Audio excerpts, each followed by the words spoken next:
Act చేస్తాను tension లేనట్టు. First of all thanks to all the media, Eesha టీమ్ని support చేయడానికి వచ్చినందుకు thank you so much. And special thanks to our chief guest Shri Vishnu sir, thank you so much. మీ టైమింగ్కి నేను చాలా పెద్ద fan, thank you so much. ఎక్కడ స్టార్ట్ చేయాలి? ఈషా అనేది అది ఒక సినిమా కాదు, నాకు ఒక ఎమోషన్. ఎందుకంటే ఇది నా 10 years జర్నీ. 10 ఏళ్ల నుంచి ట్రై చేస్తే ఈరోజు నాకు ఈ ఆపర్చునిటీ వచ్చింది.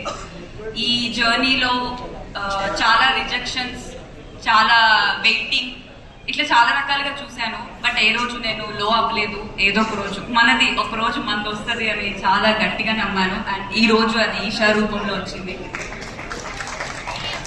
And thanks to my director Srinivas sir, thank you so much sir. ఈ రోల్కి నేను న్యాయం చేస్తానని నమ్మినందుకు thank you so much.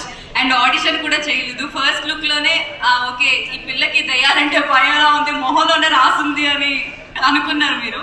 So ఈ రోల్కి నన్ను సెలెక్ట్ చేసుకున్నందుకు thank you so much. And మా డిఓపి సంతోష్ గారు, యాక్చువల్లీ ఫస్ట్ డే షూట్ చేసినప్పుడు ఒక ఇల్లు ఉంది, మొత్తం అంతా దయ్యాల కొంపలానే ఉంది ఆ ఇల్లంతా, చాలా భయం వేసింది.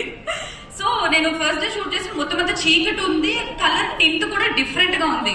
ఆనెస్ట్లీ మీరు ఏం అనుకోవద్దు సంతోష్ గారు, ఏం చేస్తున్నారు ఈయన, ఈ లైటింగ్ ఏంటి, ఏం జరుగుతుంది ఇక్కడ అనుకున్నాను. బట్ అదంతా మూవీ చూసాక, ట్రైలర్ చూసాక అర్థమైంది, ఓహో ఇది అందుకా అని.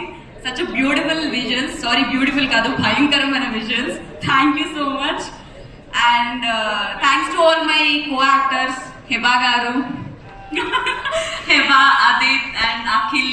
రీసెంట్ గా రాజు వైట్స్ రాంబాయ్ తో పెద్ద బ్లాక్ బస్టర్ ఇచ్చాడు. ఎప్పుడు సెట్ లో అదే మాట్లాడుతుంటే ఏదో ఒక చేయాల్సి, గట్టి కొట్టాలి అన్నాడు, చాలా గట్టిగా కొట్టాడు. I'm so happy for you, so proud of you.